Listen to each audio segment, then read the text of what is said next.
बोलो राधे राधे, बोलो राधे राधे। তাহলে প্রেম সে বলো রাধে রাধে। বৃন্দাবনে ঢুকলেই প্রবেশ করলেই কি বলে? জীবনে কাউকে বলতে শুনেছো হরি হরি? বৃন্দাবনে ঢুকে হরি হরি কেউ বলে? সবাই বলে? কেউ বলে কৃষ্ণ কৃষ্ণ? কেউ বলে? কেউ বলে না, সবাই বলে আরে কৃষ্ণ হতে পারে জগতের মালিক, কৃষ্ণ হতে পারে বিশ্ব ব্রহ্মাণ্ডের মালিক, কিন্তু কৃষ্ণের থেকেও বৃন্দাবনের মালিক কিন্তু রাধা রানী। ওটা বৃন্দাবনের জায়গা, মানে ওটা রাধারানীর জায়গা।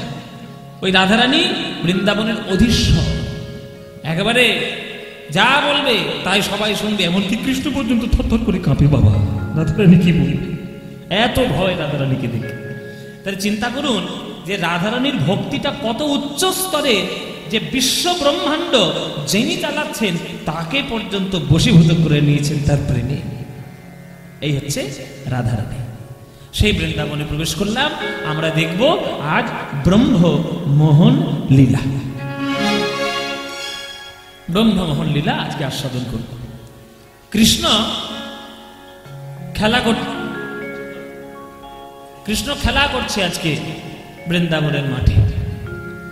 বৃন্দাবনের মাঠে খেলা করছে তার সকল ভক্তদের নিয়ে, তার সকল বন্ধুদেরকে নিয়ে। আছে অনেক ভক্ত, আছে অনেক বন্ধু। কৃষ্ণের বন্ধু 24 জন বন্ধু। দাপর যুগে কৃষ্ণের বন্ধুর সংখ্যা 24 জন। এ শ্রীরাম, এ শ্রীরাম, কি রে খেলা করবি না? বসাছিস তাহলে? কালকে থেকে এসে বসে আছে, চুপ করে বলে খেলা করবি তো? কি খেলা করবি বল? তা হোক না নতুন খেলা, কে আপত্তি করেছে? হ্যাঁ হোক, নতুন নামটা কি? বল বল বল, কি খেলা বল?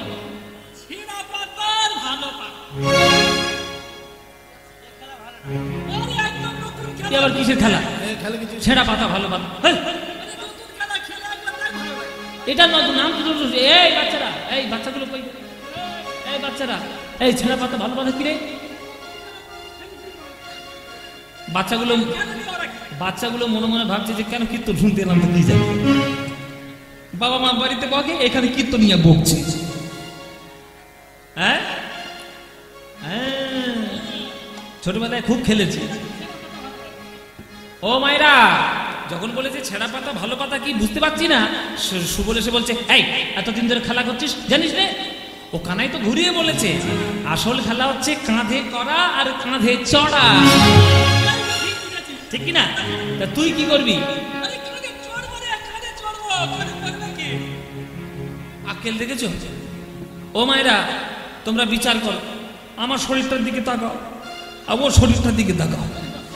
ওই ধ্বংস শরীরটা নিয়ে যদি আমার কাঁধের উপর ওঠে, এই কাঁধ আর টিকবে? আরে ওকে না পারে যাবে, তার দিকে সুবল আছে, সুবলকে নেই, ও খুব হালকা,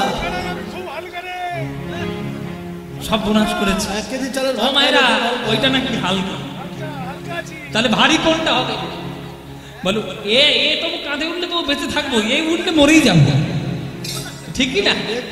এই তাহলে আসলে খেলাটা হলো মায়েরা 24 জন বন্ধু আর কৃষ্ণ বলরাম 2, তাহলে 24 দিয়ে 26টা পাতা পাড়া হবে গাছ থেকে।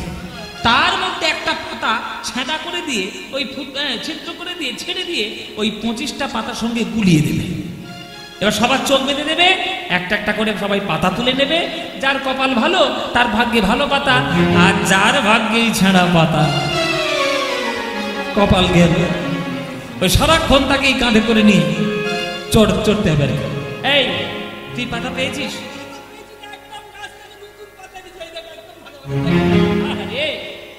দারুণ, এই তো টাটকা পাতা রে, এই ভালো পাতা ভালো। এই তোর পাতা কই? এই তোর পাতা কই? কানাই গিয়ে সবার পাতা খুঁজছে, তোর পাতা কই? সুবল বলছে দেখ কানাই, বদমাইশি করবি না, আমাদের পাতার খোঁজ নিয়ে তোর কি দরকার? তোর নিজের পাতাটা কই?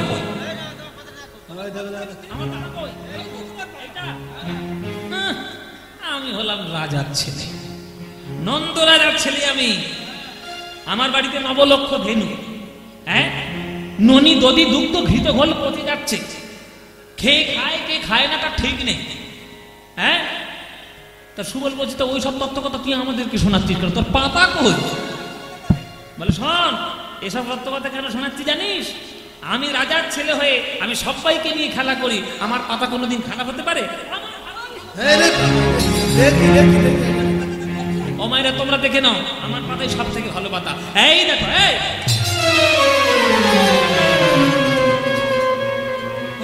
এই আমার ভাগ্যে যেই ছেঁড়া পাতা পড়েছে অমনি 24 জন ছুটে এসছে, চোর চোর চোর চোর চোর চোর চোর, আজকে কানের চলবো, কানের কাঁধে চলবো, কানের কাঁধে চলবো। এগুলো সব নাটক, এতক্ষণ যা করলাম সব নাটক, সব কৃষ্ণ নাটক করছে। কোন পাতাটা ছেঁড়া আর কোন পাতাটা ভালো ও ব্যাটা জানে না? নাটের গুরু তো ওইটাই, ও সব জানে। হ্যাঁ, কোথায় গেল? এই যে নাটের গুরু, ওই নাটের গুরু পিছনে বসে আছে, এইটাই হচ্ছে নাটের গুরু, ও সব জানে। কিন্তু তবুও রোজ খেলার মধ্যে ছেঁড়া পাতাটাই তুলে নেয়। কেন? ছেঁড়া পাতা না তুললে তো কোন সখাকে তার কাঁধে বসাতে পারবে না, আরে কাঁধে বসাতে না পারলে সখার চরণ দুটো বুকে জড়িয়ে ধরতে পারবে না। সুবল বলছে, কানাই আজকে আমি তোর কাঁধে চড়ব। কানাই বলে, আয় ভাই কাঁধে তোকে চড়াই, তোর চরণ দুটো বুকে জড়িয়ে ধরলে কত যে শান্তি পাই। তোমরা বলো আমি ভগবানের দাস, আমি ভগবানের দাস, আরে কৃষ্ণ বলে আমি হলাম ভক্তের দাস। এই সুবলকে কাঁধে চড়িয়ে সুবলের চরণ দুটি বুকে জড়িয়ে ধরে কৃষ্ণ বলছে, ওরে সুবল রে, তোর চরণটা বুকে জড়িয়ে ধরেছি যে কত আনন্দের, তুই কি জানিস? তোর তো পূর্ব স্মৃতি নেই, তুই তো জানিস না তুই কে ছিলিস, আমি তো জানিস, আমি তো জানি তুই কে ছিলিস। এই সুবল আগের জন্মে কে ছিল? শুনে নাও, আস্তে কথা নয়, কথা বলো না বেশি, গানটা শোনো বেশি, কথাটা কম বলো। এই সুবল ছিল আগের জন্মে বিভীষণের পুত্র তরণী সেন। তরণী সেন বিভীষণের ছেলে। বিভীষণ যেমন রাম ভক্ত, তরণী সেনও ছিল বিরাট বড় রাম ভক্ত। কিন্তু বিভীষণ যখন চলে গেল রামচন্দ্রের কাছে, তখন তরণী সেন বাড়িতেই ছিল। এবার যখন যুদ্ধ শুরু হয়ে গেল, তখন রাবণের এক এক পুত্র সব মরেই যাচ্ছে, এমনকি তার প্রিয় পুত্র ইন্দ্রজিৎ পর্যন্ত মরে গেল, কুম্ভকর্ণ মরে গেল। তরণী সেন মনে মনে ভাবছে, বাড়িতে থেকে আমি যদি জ্যাঠার সঙ্গ না দিই, জ্যাঠা তো দুর্বল হয়ে পড়বে। এক এক করে সব মরে যাচ্ছে আমার জ্যাঠার ছেলে, দাদারা, তাই আমি যাব যুদ্ধ করতে। 12 বছরের ছেলে তরণী সেন, 12 বছরের ছেলে তরণী সেন আজকের সর্বাঙ্গে জয় শ্রীরাম, জয় শ্রীরাম, জয় শ্রীরাম লিখে রাবণের কাছে এসেছে। রাবণের কাছে যে এসেছে, রাবণ রেগে গেছে। তরণী, শত্রুর নাম তুই গায়ে লিখে তুই আমার কাছে এসেছিস, তোর এত বড় সাহস! আমার সব কথা ছেলে বলি দিয়ে দিলাম, দেশকে বাঁচাবো বলে, শত্রুর সঙ্গে যুদ্ধ করবো বলে। তরণী সেন বলছি, জ্যাঠা তুমি চিন্তা করো না, আমি তোমার হয়েই যুদ্ধ করব বলে আমি যুদ্ধক্ষেত্রে যাচ্ছি। গায়ে তার নাম লিখেছি, আমার ছলনা। আমার গায়ে তার নাম দেখলে রামের মনে হয়তো দয়া হতে পারে যে শত্রু কেন আমার নাম গায়ে লিখে এসেছে, সে সেই যুগে যে দুর্বল হবে, আর আমি সেই সুযোগ বুঝে তার সেনাকে ধ্বংস করব। আমি তোমার সঙ্গে তোমার পক্ষ হয়ে লড়াই করতে যাচ্ছি। রাবণ বলে, বেঁচে থাক বাবা, বুদ্ধির তোর বলিহারি যায়।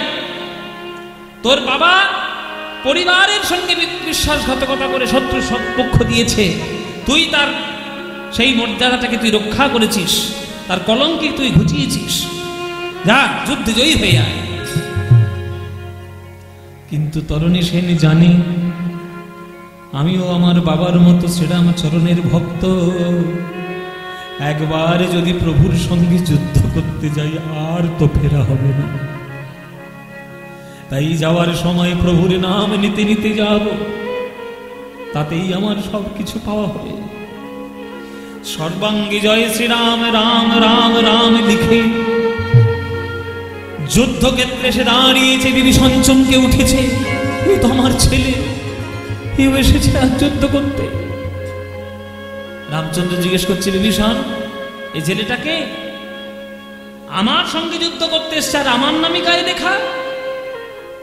বিভীষণ মনে মনে ভাবছে, আমি যদি আজ সত্যি কথাটা বলি তাহলে প্রভুর মনে দয়া হবে, আমার ছেলেকে বধ করবে না, আর বধ না করলে ও রাক্ষস কুল থেকে উদ্ধারই পাবে না।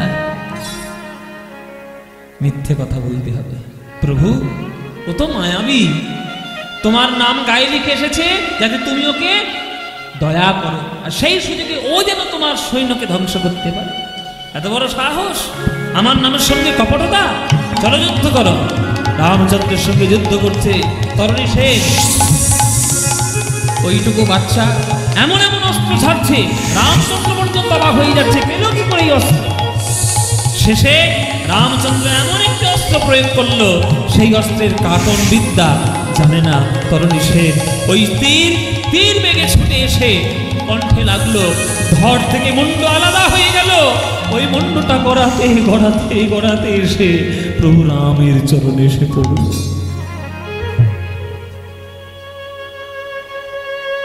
তখনও সেই বদনে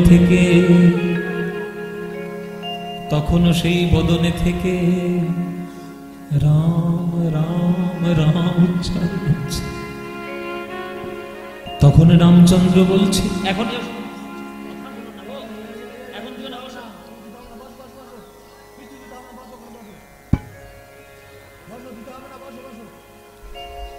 রামচন্দ্র বলছে, যদিও আমার শত্রু হবে, মরণের পরেও তো আমার নাম দেবে না জয় শ্রীরাম। ওই মুন্ডটি রামচন্দ্র হাতে তুলে ধরেছে, মাথায় হাত বুলাচ্ছে আর বলছে, বলো ভক্ত তোমার নাম কি? এদিকে দেখছে বিভীষণ ঝরঝর করে কাঁদছে পাশে দাঁড়িয়ে। বিভীষণ তুমি সত্যি করে বলো এই ছেলেটিকে? বিভীষণ বলছে, প্রভু আমার পুত্র তরণী সেন। কি করেছ বিভীষণ? নিজের পুত্রকে তুমি আমার হাত দিয়ে বধ করো? প্রভু ও যদি তোমার হাতে বধ না হতো ও তো উদ্ধার পেত না। তবে মিথ্যে বলেছি। প্রভু রামচন্দ্রের নয়নে থেকে ঝরঝর বাড়ি ধারা ছুটছে।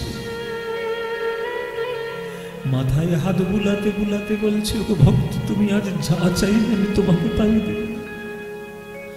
বলে রে তরণী তোর কি চাই? তখন তরণী সেন বলছে, ওগো প্রভু আমার পিতার কত বড় ভাগ্য তোমার চরণে সেবা করতে পেরেছে, কিন্তু পরিবারের দায়িত্ব পালন করতে গিয়ে আমি তো তোমার চরণ সেবা করতে পারি না।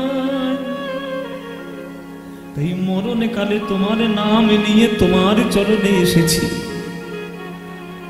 এই মরণকালে আমায় তুমি একটা বর দাও। বল বল, তুই যা চাইবি তোকে তাই দেব।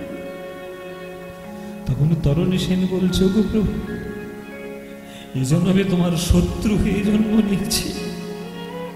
যদি তুমি আমায় বর দিতে চাও আমায় এই বর দাও, যেন আগামী জন্মে যদি আমি জন্ম নিই আমায় বন্ধু করে জনম দিও।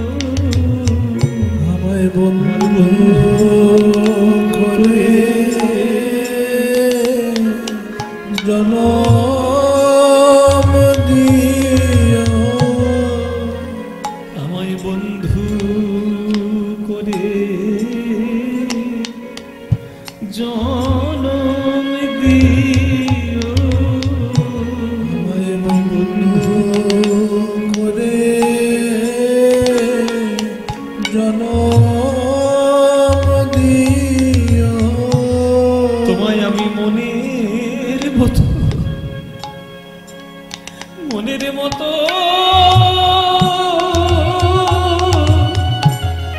আমি সেবা করব, আমায় বন্ধু করে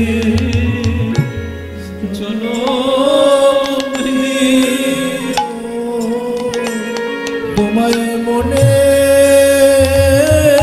মতো সেবা করব, বন্ধু করে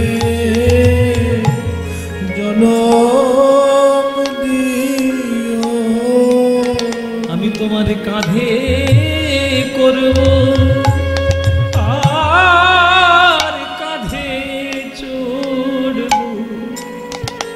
তখন বাধা দিলে আমি শুনব না,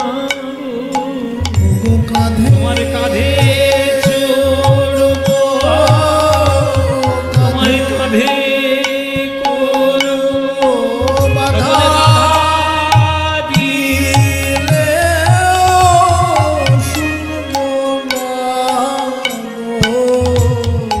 মনের মতো আমি সেবা করব, বাধা দিলে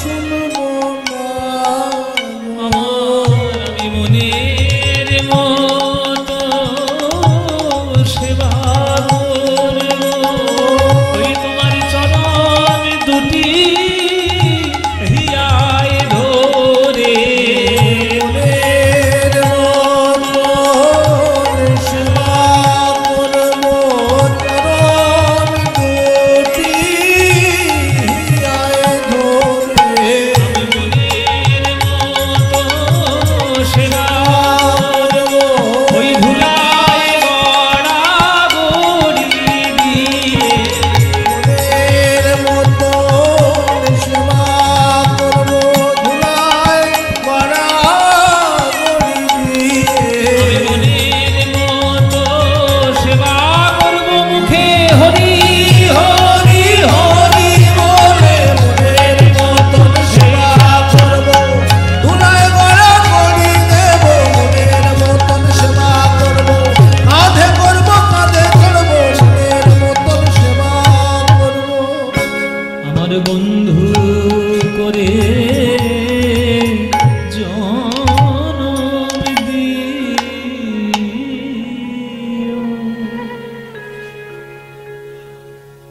এত সোজা গোবিন্দ কাউকে কাঁধে তুলে তার চরণটা বুকে জড়িয়ে ধরবে, এত সোজা? সোজা না। কত সাধ্য সাধনার পরে তবে সুবল হতে হয়, কত ভক্ত কত সাধনার পরে তবে সুবল হয়েছে, তবেই তো তার চরণটা গোবিন্দ বুকে জড়িয়ে ধরেছে। সুবলের চরণ বুকে জড়িয়ে ধরে কৃষ্ণ বলছে মনে মনে, সুবল তুই তো জানিস না তোর চরণটা বুকে জড়িয়ে ধরলে আমার কত আনন্দ হয়। কৃষ্ণ খেলা করছে সব ভক্তদের সঙ্গে, হ্যাঁ, কেহ করে হুড়াহুড়ি ওই নিজ অঙ্গ ঠেলা ঠেলি, কেহ করে হুড়াহুড়ি নিজ অঙ্গ ঠেলা ঠেলি, কেহ করে হুড়াহুড়ি নিজ অঙ্গ ঠেলা ঠেলি, কেহ করে হুড়াহুড়ি নিজ অঙ্গ ঠেলা ঠেলি, তবু আনন্দেতে গড়াগড়ি, আনন্দেতে গড়াগড়ি যায়, আনন্দেতে গড়াগড়ি যায়, আনন্দেতে গড়াগড়ি যায়। ওই কেহ কেহ গিন্দালয়ে কানাই আহানিল বলে, কেহ কেহ বিদ্যালয়ে কানাইয়া হানিল বলে, আবার কেহ কেহ লাটুয়া ঘুরায় রে, কেহ কেহ লাটু ঘুরায়, লাট্টু ঘুরায় খেলা করে, লাট্টু ঘুরায় খেলা করে, লাট্টু ঘুরায় খেলা করে, লাট্টু ঘুরায় খেলা করে, তারা বৃন্দাবনের তীরে সবে লাট্টু ঘুরায় খেলা করে, বৃন্দাবনের তীরে সবে লাট্টু ঘুরায় খেলা করে, ওই বৃন্দাবনের তীরে সবে তারা ভুলাই গড়া বলি দিয়ে, বৃন্দাবনের তীরে সবে সবে ঘুরায় গড়াগড়ি দিয়ে, বৃন্দাবনের তীরে সবে লাট্টু ঘুরায় খেলা করে, বৃন্দাবনের তীরে সবে লাট্টু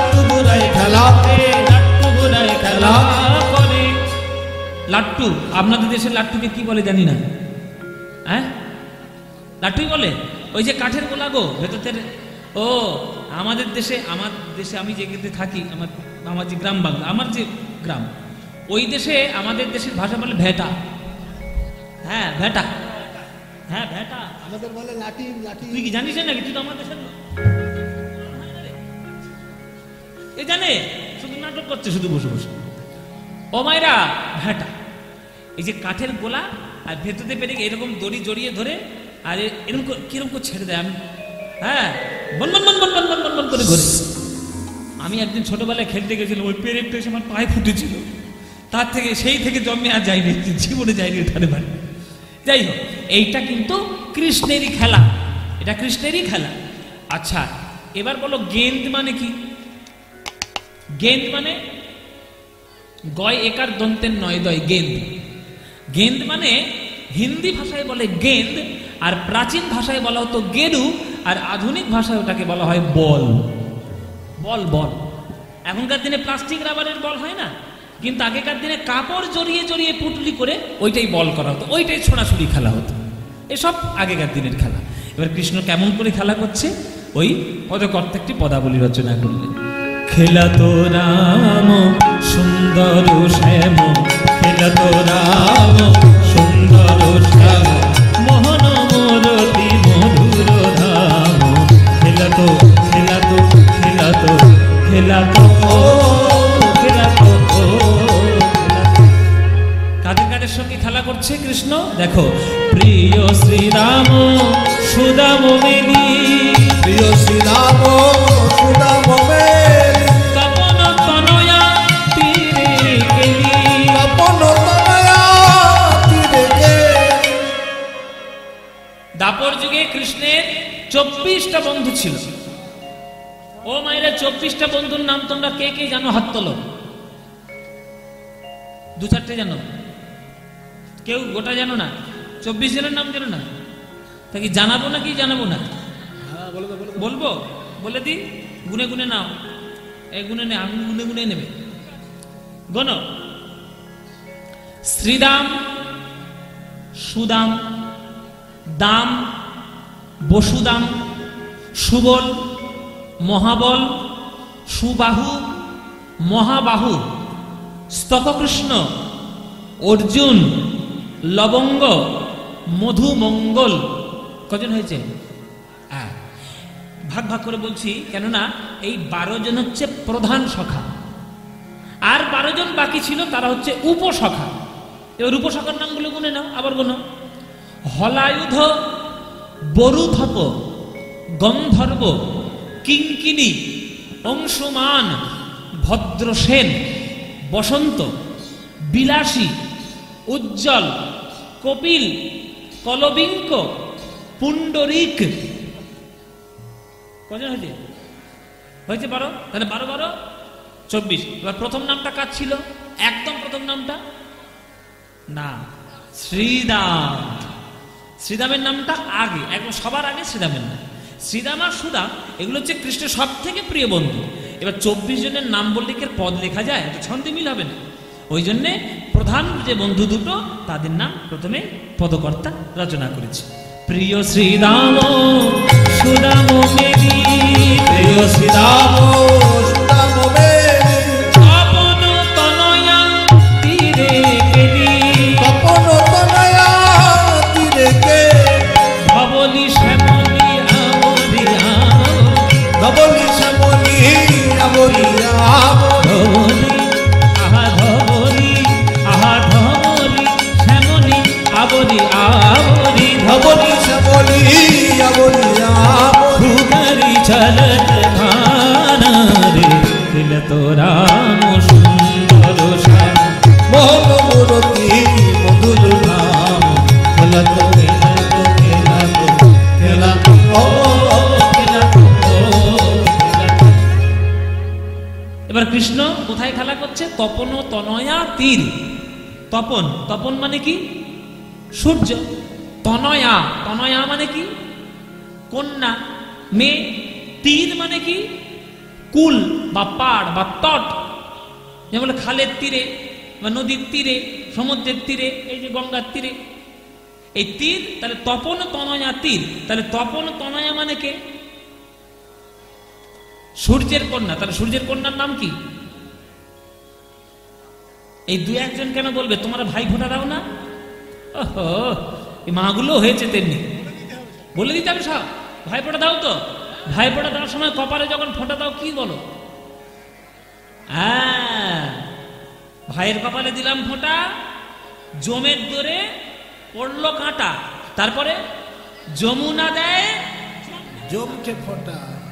হ্যাঁ, আমি দিই আমার ভাই ফোঁটা। তাহলে যমুনা যদি জমকে ফোঁটা দেয় তাহলে ভাই বোন। তাহলে যমুনার তীরে কৃষ্ণ খেলা করছে, এটা না বলে এটা পদকর্তা একটু কাব্যিক ভাষায় তার অলঙ্কৃত করেছেন, বলছে তপন তনয়া তীর। তাহলে যে কৃষ্ণ খেলা করছে সেই কৃষ্ণকে দেখতে কেমন?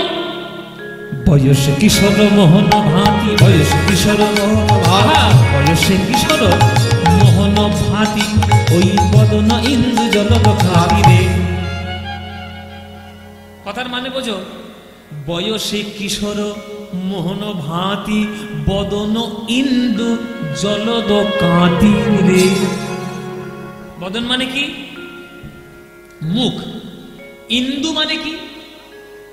ইন্দু মানে হ্যাঁ আকাশের চাঁদ। জলদ মানে মেঘ।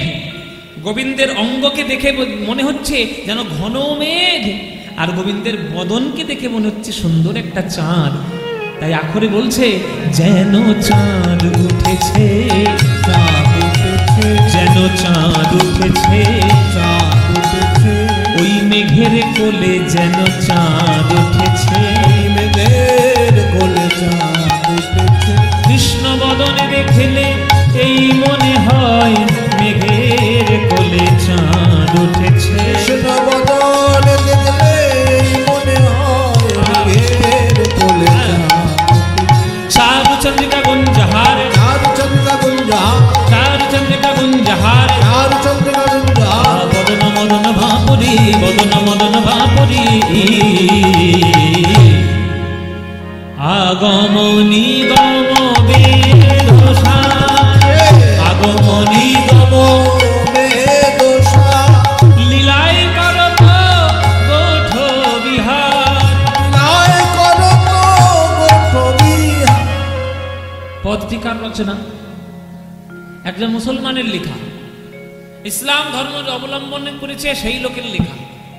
দেখুন, যারা ভক্ত হবে তারা যেন তেন প্রকারেণ ভক্তেই হবে, আর যারা অভক্ত হবে তারা সারাক্ষণ শুধু যুক্তি তর্ক খুঁজে যাবে।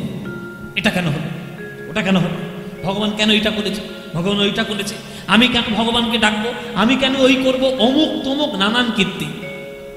নাসির মাহমুদ অত বিচার করেছে? এই পদটি যিনি লিখেছেন তার নাম নাসির মাহমুদ। নাসির মাহমুদ প্রণাম জানাবেন তার চরণে।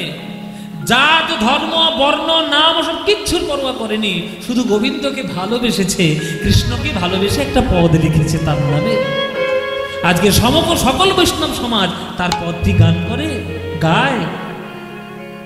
নাসির মাহমুদ করত আসন, নাসির মাহমুদ করত আসন, নাসির মাহমুদ করত আসন, নাসির মাহমুদ করত আসন, চরণ শরণ দান রে।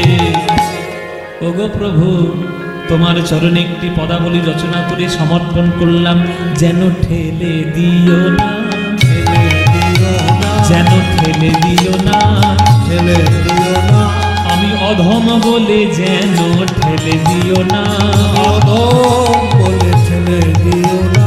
আমি ওই চরণে শরণ নিলাম, অধম বলে ঠেলে দিও না, আমি ওই চরণে শরণ নিলাম, অধম বলে ঠেলে দিও না। আমি ওই চরণে শরণ নিলাম, আমি চির অপরাধী বলে ওই চরণে শরণ নিলাম, চির অপরাধী বলে ওই চরণে শরণ নিলাম। আমায় চরণ ছাড়া করো না হে, ওই চরণে শরণ